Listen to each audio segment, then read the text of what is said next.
এই স্বৈরাচারী সরকারের বিরুদ্ধে আমাদের তরুণ সমাজ সাথে সমাজীব মেহনতের মানুষ, নারীরা পর্যন্ত, শিশুরা পর্যন্ত মাঠে নেমে 15 জুলাই থেকে 5ই আগস্ট পর্যন্ত যে আন্দোলন সংগ্রাম করেছে, এর মাধ্যমে আল্লাহ রাব্বুল আলামিন এই জালেম সরকারকে বিদায় করে দিয়েছে। কে করেছে? আল্লাহ করেছে। 15 বছর আমরা কত ত্যাগ স্বীকার করেছি, কত আন্দোলন করেছি, ঠিক না? শত শত মানুষ নিহত হয়েছে। আমাদের কেন্দ্রীয় নেতৃবৃন্দ ফাঁসির কাছে ঝুলিয়ে তাদেরকে হত্যা করা হয়েছে। আমাদের সিনিয়র নেতারা জেলখানায়, তাদেরকে হত্যা করা হয়েছে ইনজেকশন দিয়ে। কোরআনের পাখি সাইদিকে হত্যা করেছে। সম্মানিত ভাইরা, এত ত্যাগ স্বীকার করার পরও স্বৈরাচারের পতন হয়নি। আল্লাহর হুকুম, আল্লাহুম্মা মালিকুল মুলক তুতিল মুলক মান তাশা ওয়া তানজিউল মুলক মিম্মান তাশা। আল্লাহ যখন চায় তখন পতন ঘটায়। সম্মানিত প্রিয় ভাইরা, প্রায় হাজার খানিক ছাত্র, যুবক, শ্রমিক, মেহনতি মানুষ জীবন দিয়েছে।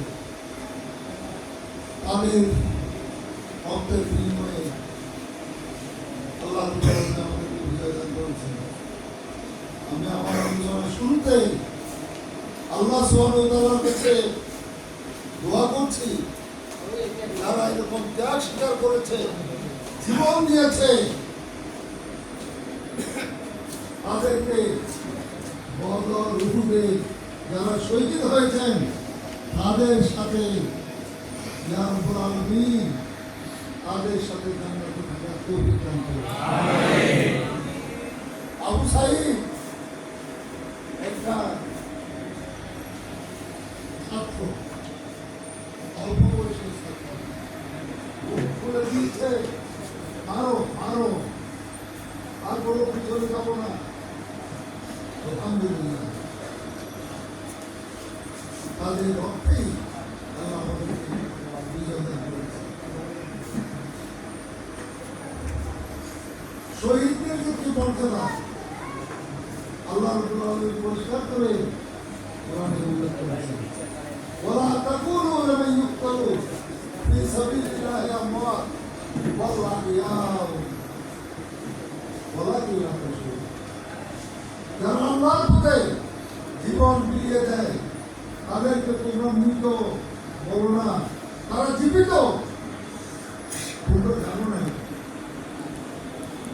এরকম অনেক আয়াত আছে। যারা আল্লাহর পথে জীবন দিয়েছে, তাদেরকে আল্লাহ রাব্বুল আলামিন জান্নাতে রিজিক দান করেন। কিভাবে? নূর একটা পাখির মধ্যে ঘুরে, ওই পাখি ঘুরতে থাকে জান্নাতে এবং জান্নাতের খাবার খায়। এই হচ্ছে শহীদের কি যে মর্যাদার কথা আল্লাহ রাসূল বলেছেন, আল্লাহ রাব্বুল আলামিন বলেছেন। এগুলো শুনে সাহাবায়ে কেরামরা পাগল হয়ে গিয়েছিলেন শহীদ হওয়ার জন্য, পাগল হয়ে গিয়েছিলেন। আমরা শহীদ হব, কার আগে কে শহীদ হতে পারে, কার আগে কে শহীদ হতে পারে, এটা নিয়ে প্রতিযোগিতা।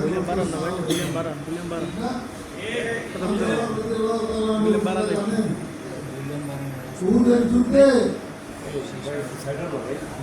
সময় তিনি মাসর রাত কাটিয়েছেন। প্রথম দিনে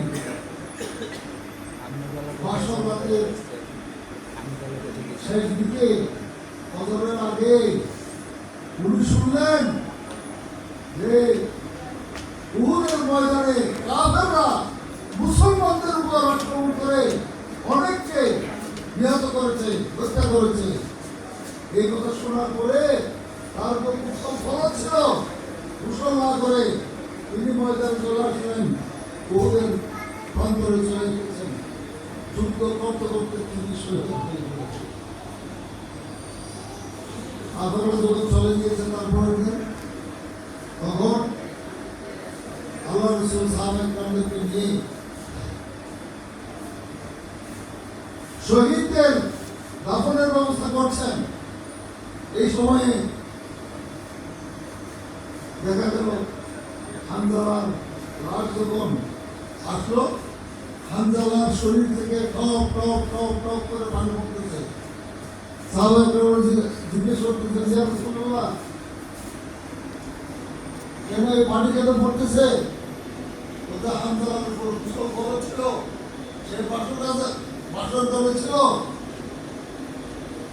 সে গোসল করতে পারে নাই, এখানে এসেছে যুদ্ধ করতে করতে তিনি শহীদ হয়ে গেছেন। আল্লাহ রাব্বুল আলামিন তার গোসলের ব্যবস্থা করেছে ফেরেশতা পাঠিয়ে। সুবহানাল্লাহ ওয়া বিহামদিহি। এই সাহাবায়ে কেরামরা আল্লাহর পথে জীবন বিলিয়ে দেওয়ার জন্য সংগ্রাম করেছিলেন বলেই আল্লাহর দিন বিজয়ী হয়েছিল। কথা ঠিক কিনা?